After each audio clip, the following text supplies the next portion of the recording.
Welcome back to the channel, everybody. We're going to be looking over my Farmall Super H head to see what all I need to get done. So I have luckily had the chance to drop this off and have it sent through the Hotsy. So before we go any further, we're going to pull a few of the last pieces off here and make this a little bit easier to handle without the extra iron. There we go.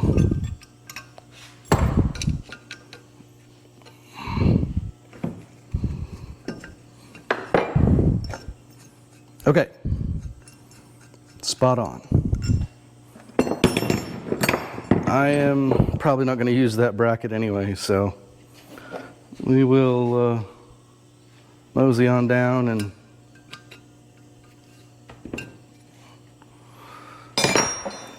I guess they loosened these up for me. I didn't realize that.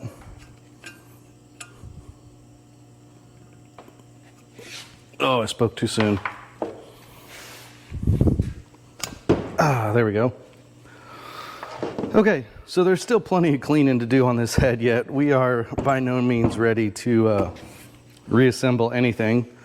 The good news is parts are available, things have been ordered, and hopefully here in the week or so I can get this put all back together.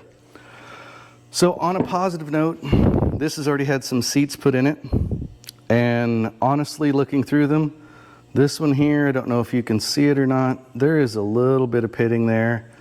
It may need to be replaced, I'm not sure yet. But I'm going to give it a good once over and see if I can just touch it up with a stone or if it's got to be completely replaced at the machine shop. So, start off with a couple of concerns I had on the head. If we look right here, we have a sand casting void. That doesn't bother me too much, but it is a slight concern. I'm just going to give that a little extra Permatex.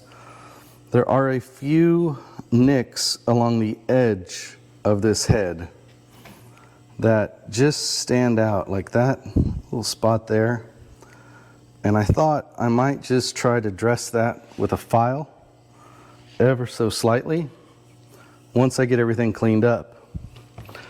So the first thing I'm going to do is just take my old wire brush, soft wire brush, nothing too strenuous.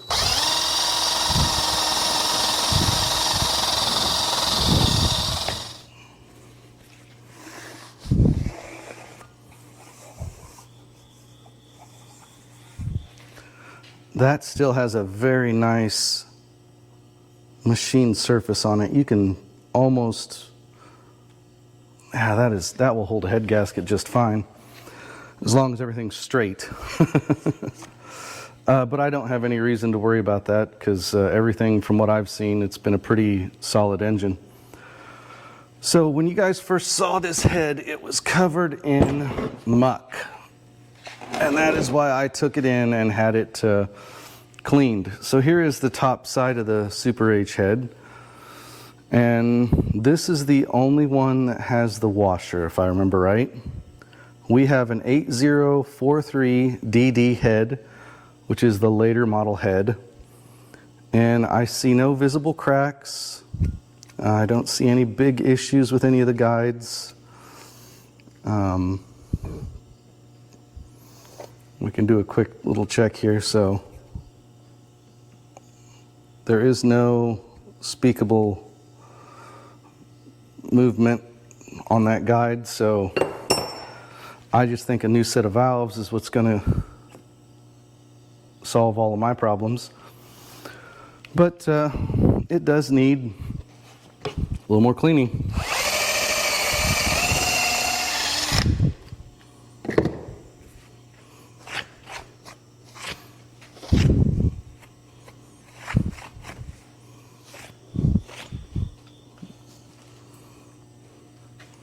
Kind of funny little L1 casting there that I don't remember seeing.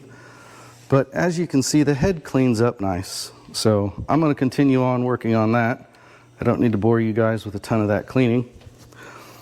we'll worry about looking in on the important part. Ooh, I did not notice. Maybe that's more of an issue than I thought. So I think if I get the light just right, you guys may be able to see that seat right there. I don't know. It's got a little pitting on it. I don't know if it's going to clean up or not, but we'll give it a try with what we got. So the next step I got to do is I still have quite a bit of carbon deposits down in there. And I'm not going to get crazy with this, but I have a slow speed drill and my little bit.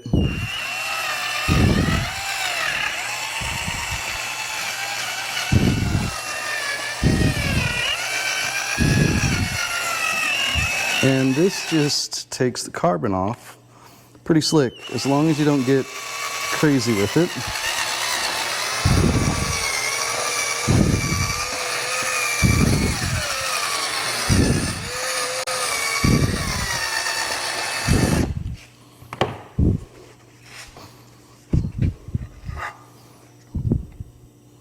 And I think we got it knocked off down in through there. Still quite a bit in there. Wow. So another area that we got some issues on is right here.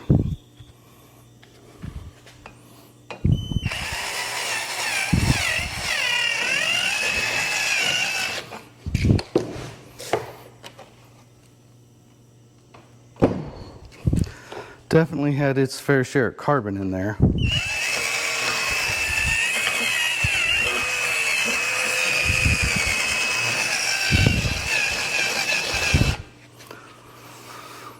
Okay.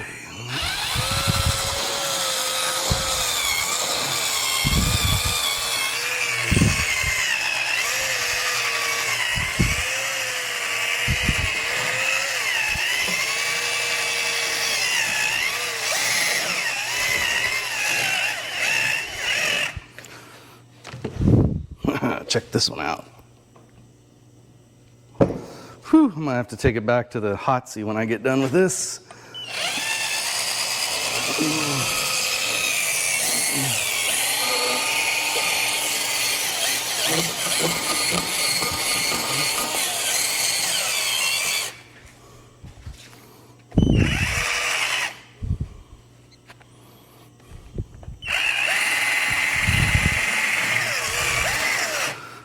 So you can feel when this starts to get through the carbon and it'll bite into a little bit metal, and you can just keep moving on from there.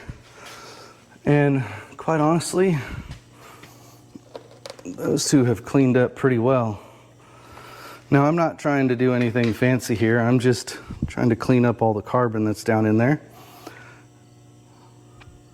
And it does bug me as to why the first and the last have no carbon in them, but these two center ones are just plumb full. I'm not done yet, so that this could take a little while, guys. Got some new valve springs.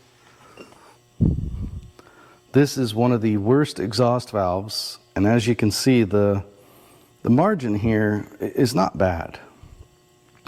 And the only thing I did to this was run a wire brush over it, and it still didn't clean up the throat, and it did not take all of the carbon off the back side of that valve. So the one thing that just kind of made me wonder about this machine was all of this carbon buildup. It is by far the thickest amount of buildup I've ever seen on a valve. So the exhaust valves look like that. The intake valves, you can see, well, there's a little bit of a lip. I mean, it's minute, but you can catch your finger on it. But they are IH part number valves, so maybe they would clean up, but I'm not going to pitch these. I'll throw some oil on them, put them in a container. But I think I'm going to go ahead and order in a new set of springs and a new set of valves for this so that it's all ready to go. I'm going to take this back, put it through the hot seat again, now that I've knocked all that carbon off down in through there.